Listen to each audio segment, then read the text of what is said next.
이 새벽 우리에게 주신 하나님 말씀은 사도행전 7장 17절에서 36절까지의 말씀입니다. 사도행전 7장 17절에서 36절까지의 말씀입니다. 우리 하나님의 말씀을 다 함께 받들어 읽겠습니다.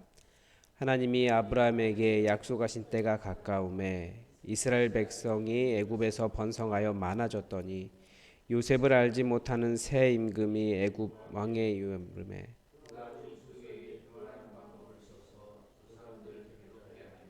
그 어린 아이들을 내버려 살지 못하게 하려 할세. 그때 모세가 났는데 하나님 보시기에 아름다운지라 그의 아버지의 집에서 석 달 동안 길리더니 버려진 후에 바로의 딸이 그를 데려다가 자기 아들로 기르매 모세가 애굽 사람의 모든 지혜를 배워 그의 말과 하는 일들이 능하더라. 나이가 40이 되매 그 형제 이스라엘 자손을 돌볼 생각이 나더니 한 사람이 원통한 일 당함을 보고 보호하여 압제받는 자를 위하여 원수를 갚아 애굽 사람을 쳐 죽이니라. 그는 그의 형제들이 하나님께서 자기의 손을 통하여 구원해 주시는 것을 깨달으리라고 생각하였으나 그들이 깨닫지 못하였더라.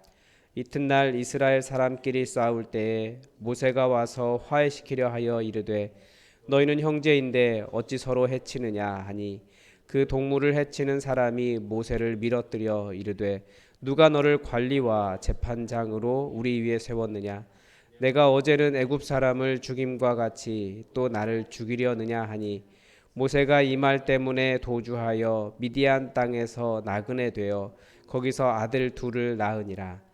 40년이 참에 천사가 시내산 광야 가시나무 떨기 불꽃 가운데서 그에게 보이거늘 모세가 그 광경을 보고 놀랍게 여겨 알아보려고 가까이 가니 주의 소리가 있어 나는 내 조상의 하나님 즉 아브라함과 이삭과 야곱의 하나님이라 하신대 모세가 무서워 감히 바라보지 못하더라. 주께서 이르시되 내 발에 신을 벗으라. 내가 서 있는 곳은 거룩한 땅이니라. 내 하나님이 애굽에서 그 단식하는 소리를 듣고 그들을 구원하려고 내려왔노니 이제 내가 너를 애굽으로 보내니라 하시니라. 그들의 말이 누가 너를 관리와 재판관으로 세웠느냐 하며 거절하던 그 모세를 하나님은 가시나무 떨기 가운데서 보이던 천사의 손으로 관리와 속량하는 자로서 보내셨으니 이 사람이 백성을 인도하여 나오게 하고 애굽과 홍해와 광야에서 40년간 기사와 표적을 행하였느니라. 아멘. 우리가 성경을 보면서 놓치지 말아야 할 것이 있습니다. 우리 눈에는 사람이 보이지만 그 일을 주관하시고 그 일을 성취하시는 분은 보이지 않는 하나님이시다라는 점입니다. 그래서 때로는 사람들은 하나님을 보지 못하고 눈에 보이는 사람을 꺾으려고 하다가 하나님을 대적할 수도 있습니다. 저는 모세를 보면서 우리가 얼마 전까지 신명기를 묵상했었는데 모세를 보면서 그것을 많이 봐요. 사람들은 모세를 보기 이전에 하나님을 보았어야 되는데 하나님보다는 자꾸 모세를 보려고 하는 거예요. 모세는 내가 이기겠다 저 할아버지 다 그런 생각했던 거죠. 그러다가 큰 코 다쳤던 사람이 모세의 이야기인데 스데반은 이 모세를 통해서 이 일이 하나님의 일을 거스르는 일이 될 수 있다라는 설명을 지금 하고 있는 겁니다.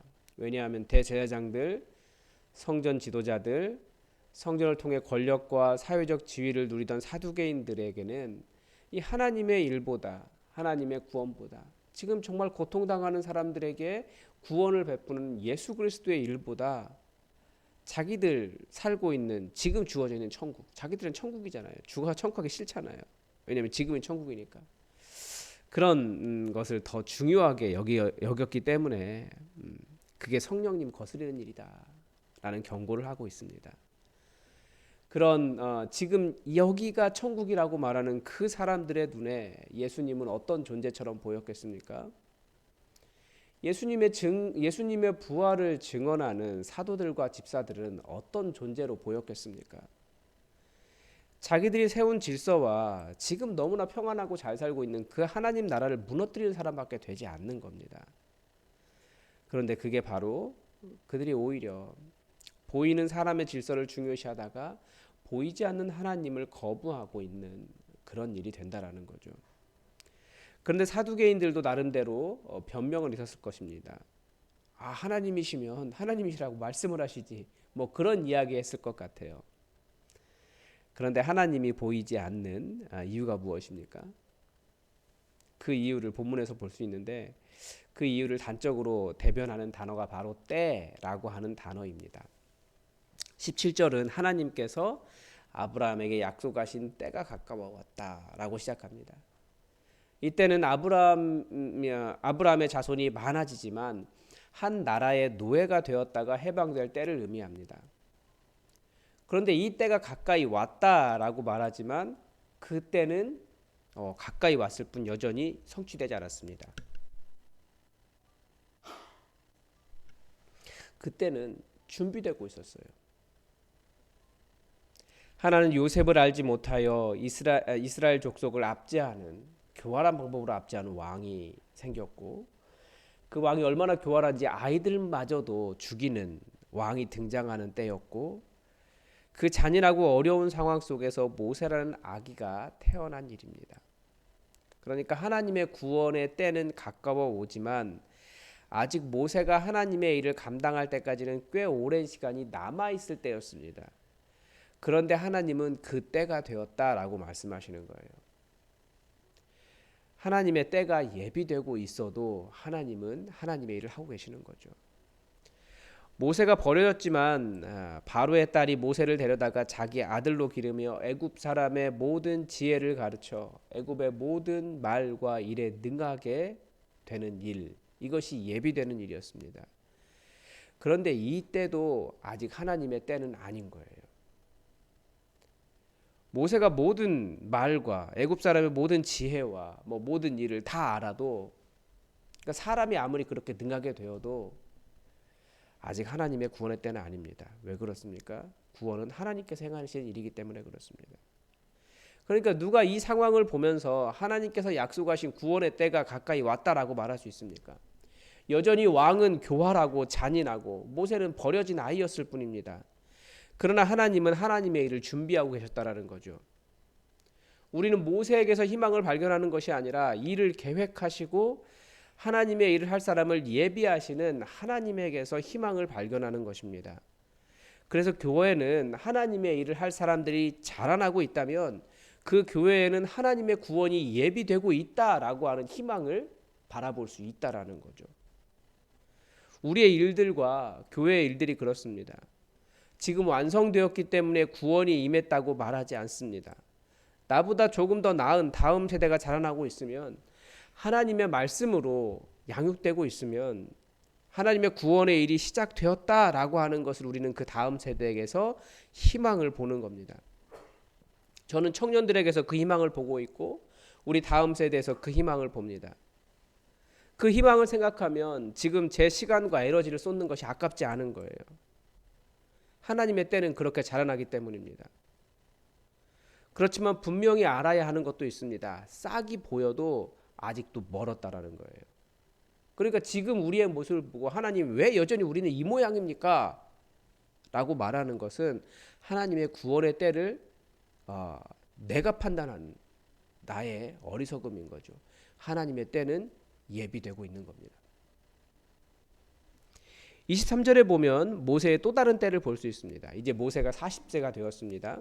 이제 에너지가 넘치게 하나님의 일을 할 때가 된 것처럼 보였습니다. 실제로 모세 안에서도 어떤 마음의 결단이 일어난 때였습니다. 그 형제 이스라엘 자손을 돌볼 생각이 났다. 아주 좋은 일이죠. 그런데 그 좋은 생각이 어떻게 되었습니까? 아주 거칠었다는 거예요. 살인이 되었고 동족으로부터 외면당했고 결국 도망하여 나그네가 되는 결과가 되고 말았습니다. 그러니까 모세가 깨달았어도 모세 안에 새로운 결단이 일어났어도 그가 힘이 왕성하였어도 그 때가 하나님의 때가 되지 못했습니다. 왜 하나님의 때가 되지 못했습니까? 여전히 자신의 방법대로 자신의 열정으로 하나님의 구원을 이루려고 했기 때문에 그렇습니다. 29절에 보면 모세가 도망한 이유가 되는 이 말이 있었습니다. 이 말이 누가 너를 관리와 재판장으로 우리 위에 세웠느냐? 그래서 우리의 관리와 재판장이 되면 우리도 네 때로 다 죽이려고 하느냐? 그게 네가 원하는 구원이냐? 뭐 이런 의미인 겁니다.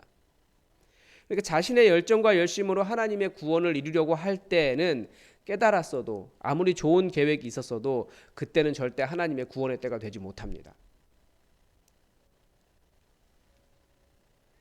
제가 사도행전을 보면서 기도하다가 다시금 깨달았습니다. 이건 이제 제 어제의 간증인데요. 제가 그제 거의 몇 시간을 못 잤습니다. 왜냐하면 어깨가 너무 아파가지고 그냥 잠이 오지 않는 거예요. 아, 이게 아픈 거구나라는 것을 느끼는 그런 밤이었습니다. 새벽에 와서 새벽 설교하고 앉아 있는데도 너무 아픈 거예요. 그런데 사도행전을 읽고 있잖아요. 사도행전에 사도들의 기도가 나와요. 사도들이 뭐라고 기도하냐면 저들의 위협함을 굽어보시옵고 종들로 주의 하나님의 말씀을 담대하게 전하게 하시며 손을 내밀어 병을 고치게 하시고 거룩한 종 예수 그리스도의 이름으로 기사와 표적이 일어나게 해주십시오 라고 하는 사도들의 기도가 있더라고요. 그래서 손을 내밀어 기도하는 거구나 라고 해서 이렇게 손을 얹고 기도했어요. 그런데 사도들이 하는 게 있습니다. 아무리 기도해도 하나님 저는 능력 없는 사람입니다. 정말 겸손했더라고요. 그래서 저도 하나님 제가 고칠 수 있는 능력이 있는 거 아닙니다. 항상 치유의 능력을 위해서 기도했지만 제가 능력이 있는 게 아니고 모든 능력은 하나님께 있는 것을 믿습니다. 가장 겸손한 기도를 했어요. 근데 진짜 괜찮아졌어요. 바로 괜찮아졌어요. 그러니까 저 모세를 보면서 다시 그걸 생각한 거예요. 모세가 40세가 되어서 혈기왕성하고 그 애굽의 모든 지혜와 모든 것을 다 배웠으니까 얼마나 뛰어난 사람이 되었겠습니까? 그런데 내 능력을 어떻게 해보겠다라고 할 때 오히려 살인자가 된다고요. 그런데 그 다음 30절에 어떤 때가 나옵니까? 이제 40년이 찼다라고 되어 있습니다. 이때는 모세의 나이가 80세가 되었다라는 거예요. 17절에서 하나님께서 아브라함에게 약속하신 때가 되었다, 가까이 왔다라고 하시고 난 이후에도 80년이라는 시간이 지났다는 뜻입니다. 그런데 예전부터 준비되었던 것 같은 그 아기 때부터 준비되었던 것 같은 모세의 때가 준비되었다라고 생각이 되는데 오히려 준비가 된 건 맞습니까? 80세가 되었는데 그런데 하나님의 일을 할 준비가 되었다라고 하는 모습이 어디서 나타납니까? 33절에 나타나요. 주께서 이르시되 내 발에 신을 벗으라. 모세가 그 발에서 신을 벗을 때에야 하나님의 일이 하나님의 구원이 시작되었다라는 거죠. 이제야 모세가 준비된 거예요. 발에서 신을 벗는 것은 종이 하는 행동입니다. 자신의 배움도 자신의 혈기도 자신의 깨달음도 자신의 열정도 아니라 하나님께 순종하기 시작할 때 하나님의 구원의 때가 이루어지기 시작한다라는 겁니다. 그리고 하나님이 말씀하셨어요. 내 백성이 애굽에서 괴로움을 받음을 내가 확실히 보았고 그 탄식하는 소리를 듣고 그들을 구원하려고 내려왔노니 이제 내가 너를 애굽으로 보내리라. 그 80평생의 한이 담겨있는 애굽 땅이지만 오히려 거기가 이제 사명의 자리로 변하는 거죠. 자기의 모든 것을 내려놓고 신을 벗을 준비가 되니까, 신을 벗을 수 있으니까 이제. 이렇게 준비된 모세가 하나님 이스라엘 백성을 인도하고 그 이후에 40년간 기사와 표적을 행했다라고 정리하고 있습니다. 사람들은 자신이 원하는 구원의 방식이 있어요. 내가 보고자 원하는 구원의 삶이 있습니다. 그래서 그 모습이 보이지 않으면 하나님께서 지금 하나님의 때를 예비하고 계셔도 조급해하며 이리저리 판단합니다. 그런데 바로 그 조급함을 벗을 때가, 그 시민을 벗을 때가 오히려 하나님의 구원이 시작되는 때라는 거죠. 내가 조급해한다고 내가 생각하는 모습이 아니라고 해서 하나님의 구원의 때가 더 당겨진다거나 더 미뤄진다거나 이런 것도 아니라는 거죠. 하나님의 일은 하나님의 때가 있습니다. 우리 교회도 그렇습니다. 여러분 보시기에 좋은 모습도 있고 그렇지 못한 모습도 있을 겁니다. 우리 인간의 삶도 그렇습니다. 내가 원하는 모습도 있고 그러지 못한 모습도 있어요. 그런데 인간의 지식이나 인간의 준비로 인간의 열정으로 하나님의 구원의 때가 이루어지는 것이 아닙니다. 제가 최근에 정말 많이 듣는 이야기가 있어요. 우리 교회가 6년이 되었는데 이런 말 많이 해요. 6년은 교회 역사에서 아주 어린 시절입니다. 하나님의 구원의 때가 시작되었다라고 말하고도 80년이 지났어요. 하나님께서 하시는 일도 약속의 때가 가까이 왔다고 하시고도 80년이나 지나서 본격적으로 눈앞에 보이기 시작하는데 하나님의 준비하심이 보인다면 우리는 더 내신을 벗고 하나님께 순종하며 고통의 시간을 인내하는 것도 필요하다는 겁니다. 그러나 하나님께서 약속하신 일은 반드시 성취됩니다. 여러분, 우리가 받은 언약은 주님 오시는 그날 성취됩니다. 그 이전까지 우리는 준비하는 사람들입니다. 우리 안에서 모세가 자랄 때까지, 모세가 그 신을 벗고 순종하는 사람이 될 때까지 기도하며 인내하며 하나님의 때를 기다리는 성숙한 신앙을 가질 수 있기를 바랍니다. 오늘 하나님의 뜻이 우리에게 이루어지기를 주기도문으로 기도하겠습니다. 하늘에 계신 우리 아버지, 아버지의 이름을 거룩하게 하시며 아버지의 나라가 오게 하시며 아버지의 뜻이 하늘에서와 같이 땅에서도 이루어지게 하소서. 오늘 우리에게 일용할 양식을 주시고 우리가 우리에게 잘못한 사람을 용서하여 준 것 같이 우리 죄를 용서하여 주시고 우리를 시험에 빠지지 않게 하시고 악에서 구하소서. 나라와 권능과 영광이 영원히 아버지의 것입니다. 아멘. 여러분, 오늘은 우리 다음 세대를 위해서 기도해 주십시오. 우리 가들리 플레이 어린이 부서 든든하게 잘 성장할 수 있도록 기도해 주시고, 그리고 우리 청소년부를 위해서도 기도해 주시고 청년 세대를 위해서도 기도해 주십시오. 특별히 지금 제가 교대 모임 해보려고 열심히 노력하고 있는데 이유는 우리 교회 청년부 더 늘리려는 것, 그것보다도 하나님 나라를 위한 청년들이 자라나기를, 말씀 속에 자라나기를 간절히 바라기 때문에 그렇습니다. 그래서 만나고는 있는데 성경 공부로까지 연결되는 데는 또 어려움이 있더라고요. 여러분, 이 일을 위해서 함께 기도를 부탁을 드립니다. 그리고 우리 청년부를 위해서도 기도를 해주시고 여전히 환우들과 우리 교회의 미래를 위해서 여러분 함께 기도해 주십시오. 우리 다 함께 기도하겠습니다.